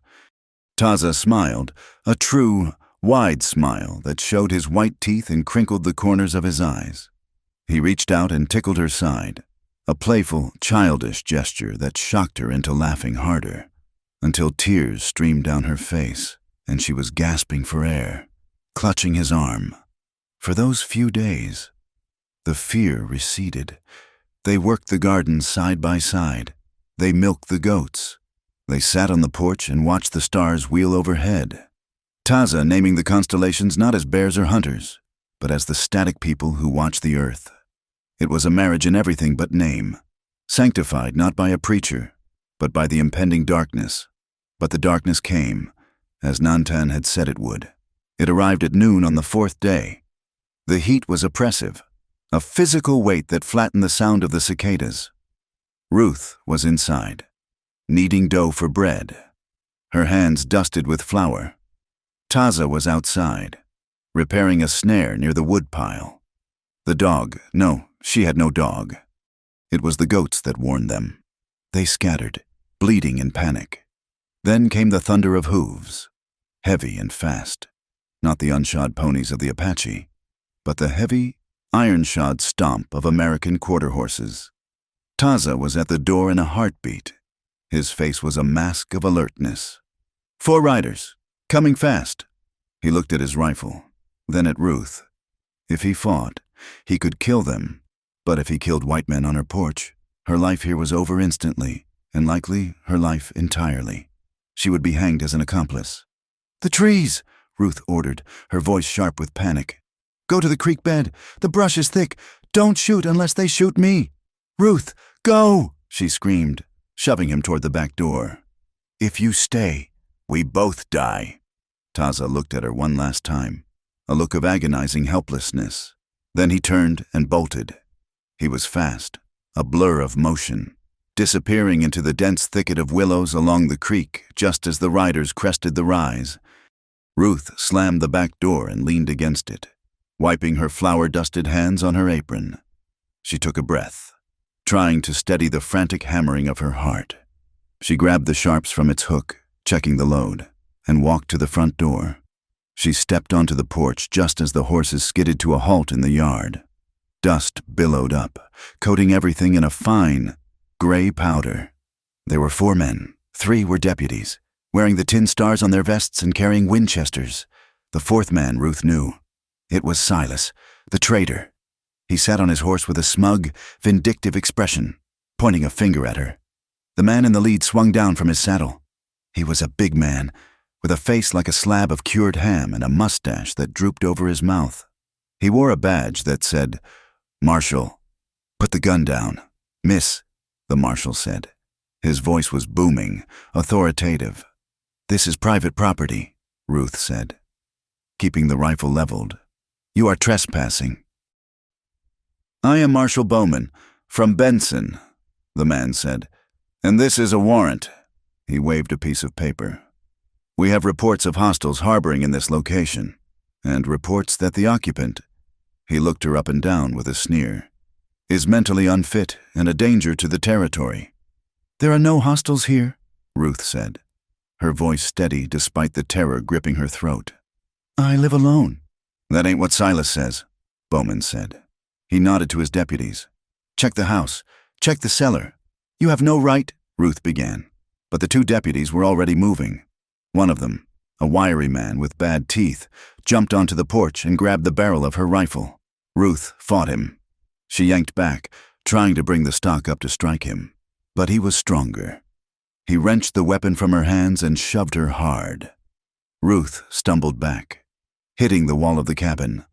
Check her arms, Bowman ordered. See if she's branded. The deputy grabbed Ruth's wrists, twisting her arms behind her back. She cried out in pain and indignation, kicking at his shins. Get off me, damn you! Let me go! Hold still, you crazy witch! The deputy grunted. He forced her sleeves up, looking for the tattoos that Apaches sometimes gave captives. He found nothing but pale skin and scars from work. She's clean. Marshal, the deputy called out. Just dirty. Bowman stepped onto the porch. He walked right up to Ruth, invading her space, smelling of stale whiskey and horse sweat. He peered into her face, his eyes cold and assessing. You live out here alone? Woman? He asked. Miles from decent folk. I mind my own business, Ruth spat, struggling against the deputy's grip. Which is more than I can say for you. Bowman slapped her. It wasn't a closed fist, but it was hard enough to snap her head back and split her lip. The taste of copper filled her mouth. Ruth went still, shock radiating through her. You watch your tongue, Bowman said calmly. You are a white woman in a territory at war. If you ain't with us, you are against us. The other deputy came out of the cabin. He was carrying Taza's spare moccasins, the ones he had been mending. He held them up like a trophy. Found these under the bed, Marshal. And this. He held up the arrow Taza had been fletching. Bowman looked at the items, then back at Ruth. His expression hardened into disgust. Apache sign, Bowman said. Under your bed. You want to tell me again how you live alone? I found them, Ruth lied, desperation making her voice shrill. I found them in the hills. I keep them for study. Study, Bowman scoffed. He leaned in close, his voice dropping to a whisper that made her skin crawl. You are lying with them, aren't you? You let those savages into your bed. You are a traitor to your race. Woman, you are worse than a whore. Ruth stared at him, blood trickling from her lip. She thought of Taza in the trees. She thought of his gentleness, his honor, the way he had washed Nantan's wound, and she looked at this man, this civilized man, who struck women and invaded homes. He is twice the man you are, she whispered. Bowman's face turned purple. He raised his hand again, but lowered it. He looked at Silas. You were right. She's gone native, mad as a hatter. What do we do with her? The deputy holding her asked. Bowman looked around the cabin. We ain't got a wagon to haul her in today. And if we drag her to Benson, the judge will just turn her loose if we don't have the Indian. He turned back to Ruth. Where is he? The buck? Where is he hiding? Ruth locked her jaw. She stared straight ahead, focusing on a knot in the wood of the doorframe. She would not speak. She would die before she spoke. Mute, huh? Bowman grabbed her chin, forcing her to look at him. Listen to me. You have 1 week. You pack your things and you get into town. You report to the asylum in Tucson. If you are still here in 1 week, we come back and we burn this rat hole to the ground. And if we find any redskins here, we hang you with them. He shoved her away.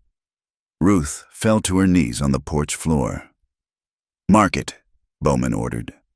The deputy with the bad teeth pulled a chunk of red chalk from his pocket. the kind used for marking cattle. He walked to the door of the cabin. With broad, violent strokes, he drew a large, jagged X on the weathered wood. It looked like blood. It was a mark of plague, a mark of the condemned. "Let's ride," Bowman said. "The smell of this place makes me sick." They mounted their horses. Silas looked at Ruth one last time, a smirk of satisfaction on his face. He had been rejected by her, and now he had his revenge. They rode out, their laughter drifting back on the wind. Ruth stayed on her knees until the sound of the hooves faded into silence. She touched her split lip. Her wrists burned where the deputy had twisted them. She felt dirty, violated, stripped of every shred of dignity she had fought to maintain. Slowly, she stood up. She walked to the water bucket and washed the blood from her face. She dusted the flour from her trousers. She did not look at the red X. She knew it was there. It burned into her vision even when she closed her eyes. She went to the back door and opened it. The creek bed was silent. "Taza?" she whispered. There was no answer. Panic flared. Had he run? Had he decided that she was indeed the trap Nantan had spoken of? "Taza!" she called louder, her voice breaking. A shadow moved in the willows. Taza emerged. He held his rifle, but his face was not the face of a warrior. It was the face of a man in agony. He had watched. He had seen the man strike her. He had seen her humiliation, and he had stayed hidden because she had ordered him to. The shame of it radiated off him like heat. He walked to the porch. He did not touch her. He looked at the red mark on the door, then at her swollen lip. "I should have killed him," Taza said. His voice was dead, flat. "I had the sight in his heart. When he hit you, I pulled the trigger. But the hammer was down on an empty chamber. I forgot to cook it." He looked at his hands as if they belonged to a stranger. "I forgot to cock the gun. My spirit was weak." "No," Ruth said, stepping toward him. "You saved me. If you had fired, they would have killed us both." "He touched you," Taza said, trembling with rage. "He put his hands on you, and I hid in the bushes like a rabbit. You stayed alive." Ruth grabbed his shoulders, shaking him. "You stayed alive for me. That is not a rabbit. That is a man." Taza looked at her, his eyes filled with tears of fury. "They marked the house. They will come back." "Yes," Ruth said. "They will come back. You must come with me now," Taza said. "Tonight, we go to the high rocks. We leave this place." Ruth looked at the cabin. The red X seemed to pulse. It was no longer her home. It was a target. The illusion was shattered. "No," Ruth said. Taza froze. "Ruth, I won't go to the rocks to starve and freeze," she said, a new hardness entering her voice. "And I won't let them chase us away like dogs. If we leave, they win. If we hide, they win. If we stay, we die." Taza said. "Maybe," Ruth said. She looked at the sun dipping low. "But I'm done running. Taza, I ran from the Hendersons. I ran from the memories. I hid here for 14 years. I am done hiding." "What do you say?" Taza asked, confused. "I say we live," she said. "For as long as we have." She turned to him, her eyes blazing with a fierce, desperate light. "They gave us a week. We have a week. Ruth!" "Hold me," she commanded. "Wash the touch of them off me." She pulled him inside the cabin, slamming the door on the red mark and the world outside. She bolted it. Then she turned to him, her hands reaching for him with a starvation that frightened him. "Make me forget," she whispered against his mouth. "Make me forget everything but you." That night, there was no tenderness. There was only urgency. They made love on the floor, near the hearth, with a violence born of despair. It was a claim, a branding deeper than any chalk mark. Ruth arched against him, her nails digging into his back, her cries muffled by his shoulder. She wanted to merge with him, to become so entangled that no lawman, no soldier, no death could separate them. Taza met her desperation with his own.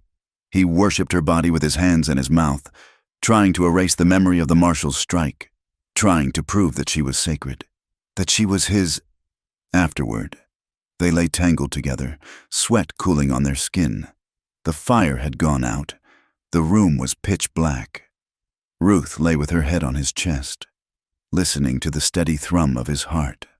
She moved her hand to her own belly, resting it there flat against the skin. "Taza," she whispered into the dark. "I am here," he answered. "If—" She hesitated, the thought terrifying and beautiful. "If a seed takes root, if I carry your child." Taza's hand moved to cover hers on her stomach. His breathing stopped for a second.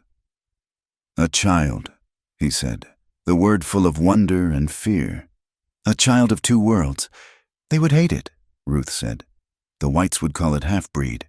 Your people would call it the enemy. It would be a bridge," Taza said firmly. "A bridge over the canyon of fire. I would bear it," Ruth vowed, her voice fierce in the darkness. "I would bear it if it meant keeping a part of you, even if they kill us. If the child lives, then we win. Do you understand? Then we win." Taza turned on his side, pulling her against him, burying his face in her hair. "We will win, Ruth. We will win." But outside, the wind howled around the corners of the cabin, and in the distance, a coyote yipped, a sharp, maniacal sound that sounded like laughter. The red X on the door waited for dawn. The week was ticking away, second by second, and the war was no longer coming. It was here.